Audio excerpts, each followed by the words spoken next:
I would like to just finish this section before briefly touching on green legacy by talking about three figures that are really heroes for me.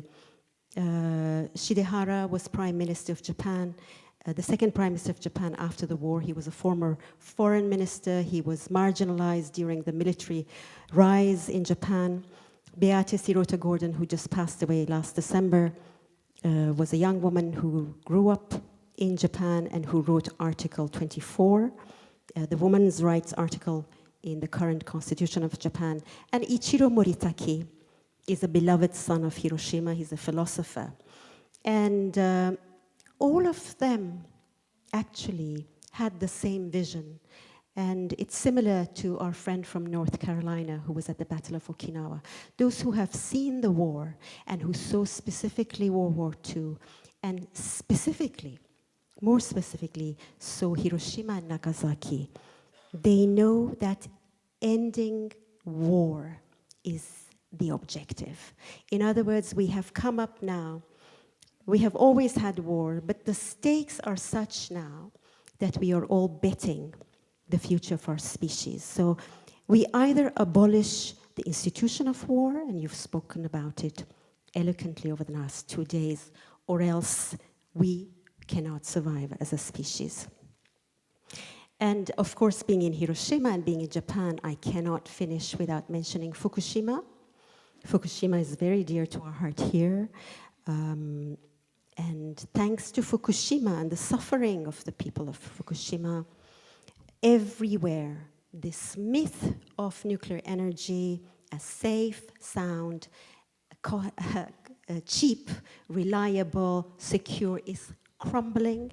It's crumbling at great speed. Only governments seem to be having their heads in the sand. This image was the image chosen by the New York Times for an op-ed I did about 2 weeks ago on the topic. The title I submitted was Japan, a Beautiful Country, and the New York Times changed it. And initially I wasn't happy with the change, but I think they really chose well. They titled it, When Nature is Not Enough. When nature is not enough. And I think the objective is, when we have so many other options in front of us, why are we entrusting our future to a few dangerous, unreliable nuclear power plants? But the good news also coming out of Fukushima, and I will read the last line. I'm sorry, I know you probably cannot read the details, but secretly and silently, there is a renaissance in Fukushima itself, driven by local governments, NGOs, academics, citizens groups, women's groups, mothers, who are basically saying no more. Fukushima actually in Japan is becoming one of the leaders of renewable energy. They are aiming to 40% of their power coming from renewables by 2020 and 100% by 2040. So they've stopped talking the talk. They are walking the walk. I really raise my hat to them. And finally, the topic that I'm here for really, the third legacy of Hiroshima. Hiroshima's transformed itself from a military city to a city of peace. And I think that in doing that, it touched a very universal pulse. We all want that level of meaning in our lives. And so some 2 years ago, we started a movement called Green Legacy Hiroshima. 170 or so trees in 55 locations around the city survived the blast. It's a 2-kilometer radius of the epicenter. These trees were recorded of their existence either by photos, archives, testimonies, and the city and citizens have been caring for them for the last 40 or so years. And we decided to start a campaign and share these trees and the message of these trees with the whole world. We call it the 1,000-year project. And I know there are many new generations here. I don't think any of us will see the end of Green Legacy. It's a very long-term project. But I think it has transformed my own life, because It has allowed me to work with people, gardeners especially, whom as a former UN bureaucrat, I had forgotten to take into consideration. And these trees, you can see this is an eucalyptus by the castle in Hiroshima. If some of you visit the castle, you will see it is very prominent. And this is a Kurugane holly. It's not far from here. We are having a short walking tour at the end of the session at 4:20, so some of you may be coming with us. But these trees are flourishing now. Some of them are actually dying. So hence the sense of urgency that we also feel. The tree on your right-hand side is very close. You may have seen it. It's a Chinese parasol, the famous aogiri of Hiroshima.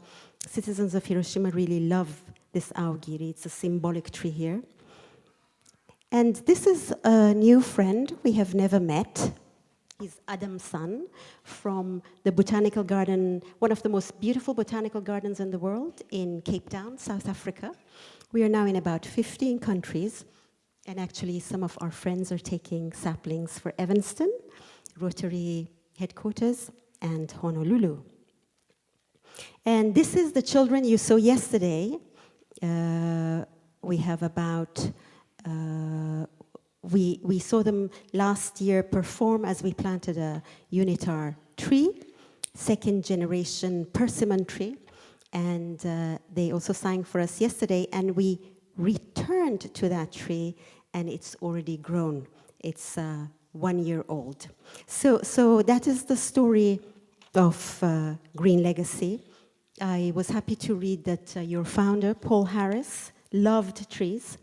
Apparently he planted trees almost everywhere he went, and I hope that the Rotarians will continue to plant the trees of Hiroshima. I would like to finish with poetry, because we're in Japan, and it's a country of poetry.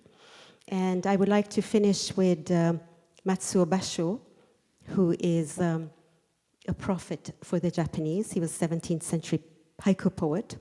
When he was in his 50s, he started a long journey north, and from that beautiful 4-year travel project, he wrote The Narrow Road to Oku. And throughout, his theme is nature and how we rely on nature. And I just chose this one among hundreds of very beautiful poems. This is, by the way, a translation by Donald Keene with very beautiful paintings.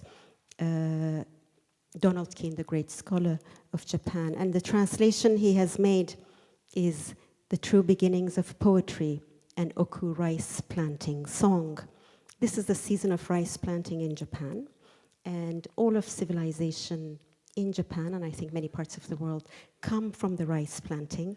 And I will read it in Japanese for my Japanese friends.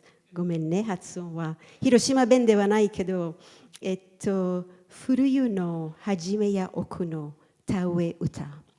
Before anything, there is nature, and from nature comes civilization. I think that was what Basho was saying, and I think it's a very humbling and enlightening lesson for us. Before anything, there is nature. Rotarians, good luck. We count on you. 1.2 million is almost the population of a country, and my hopes have risen that something may well be done. Thank you so much. ありがとうございました。